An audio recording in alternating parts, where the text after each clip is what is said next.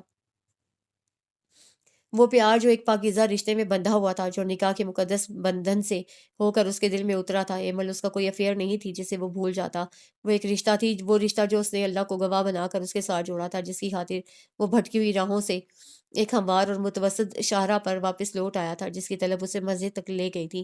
اس سے چپکے چپکے کئی بار اسے ڈھونڈنے کی کوشش کی تھی۔ اس کے محلے والوں سے معلوم ہوا تھا کہ امام صاحب کے انتقال کے بعد وہ اپنے ننیال چلی گئی تھی، مگر وہ وہاں بھی نہیں تھی، تو پھر کہاں تھی؟ اس کا بس نہ چلتا تھا کہ وہ روئے زمین کا ذرہ ذرہ چھان کر کہیں سے اسے ڈھونڈ نکالے، لیکن فی الحال تو بس ایک امید تھی جو دل کو مایوس ہونے نہیں دیتی تھی، اور وہ امید اس کے کی دعا تھی جو وہ بڑے خشوع و خضوع کے ساتھ دن رات صبح شام کرتا تھا۔ شازمین لندن واپس جا رہی ہے، ناشتے کی میز پر آئمہ بیگم نے اسے مخاطب کیے بغیر خاصے روکھے انداز میں اطلاع دی تھی۔ وہ پچھلے 3 روز سے اسے خفا تھیں۔ وجہ تنازع ان دونوں کا جھگڑا تھا، جس کی اصل وجہ سے فی الحال وہ ناواقف تھیں اور جس نے دونوں کو انتہائی قدم اٹھانے پر مجبور کر دیا تھا۔ وجہ وہ دونوں سے پوچھ چکی تھی، مگر فرحان نے جیسے اس معاملے میں نہ بولنے کا عہد کر رکھا تھا۔ رہی شازمین تو اسے انتہائی غصے سے چلاتے ہوئے اتنا کہا تھا، یہ رشتہ میرے لیے بوجھ بن چکا ہے اور میں اس بوجھ سے رہائی چاہتی ہوں۔ میں نے زندگی کو ہمیشہ اپنے انداز میں گزارا ہے، میں دوسروں کے بنائے ہوئے اصولوں پر نہیں چل سکتی۔ مجھے ایسے شخص کے ساتھ نہیں رہنا جو مجھ سے محبت نہیں کرتا۔ وہ کچھ بھی کہے بغیر ڈائننگ ٹیبل سے اٹھ کر کمرے میں چلا آیا تھا۔ اس نے ایک بار بھی اسے روکنے کی کوشش نہیں کی تھی، لیکن وہ اسے معافی ضرور مانگنا چاہتا تھا۔ شازمین نے اسے اس کا بھی موقع نہیں دیا تھا۔ اس کی سیٹ ریزرو تھی۔ اپنی پیکنگ کمپلیٹ کرنے کے بعد وہ آئمہ بیگم سے مل کر ڈرائیور کے ساتھ جا چکی تھی۔ وہ شام میں جب نیچے آیا تو سارا گھر بھائیں بھائیں کر رہا تھا۔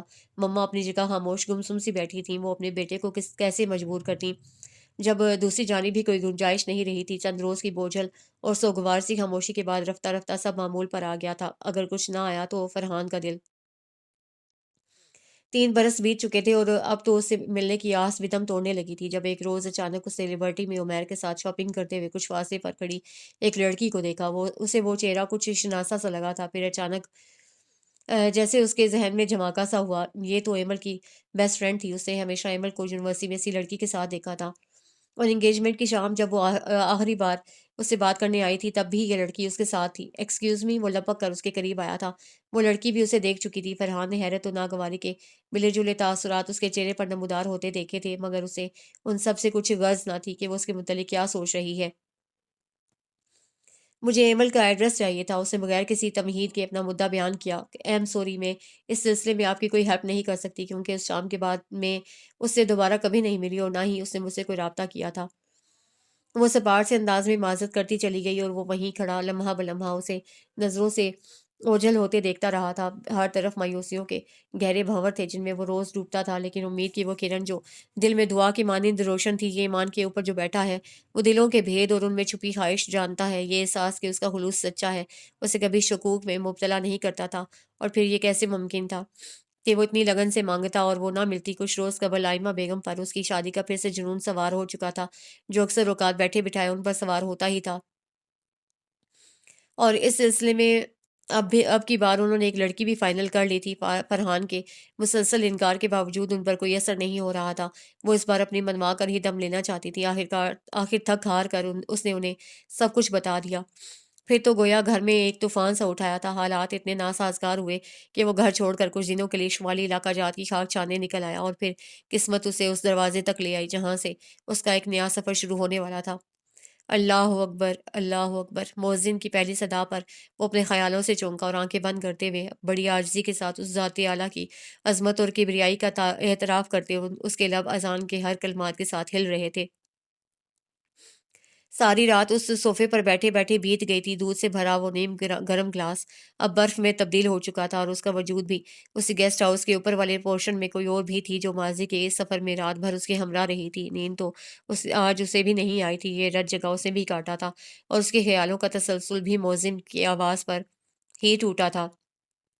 وہ بال لپیٹ کر بستر سے باہر نکل آئی۔ اس کا ارادہ نماز ادا کرنے کا تھا، جب سیڑھیاں اترتے ہوئے اسے ٹھٹک کر رک جانا پڑا۔ وہ واش بیسن کے قریب کھڑا وضو کر رہا تھا۔ وضو کرنے کے بعد اس کی نظر ایمل کی سمت اٹھی تو ٹاول سے چہرہ اور کونیوں تک تو بازو خشک کرتے ہوئے اس نے ایمل سے جائے نماز مانگی تو وہ ترش لہجے میں بولی، اب یہ ڈھونگ کس لیے؟ وہ مدھم سا مسکرایا جیسے بڑی بے بس سی ہنسی ہو۔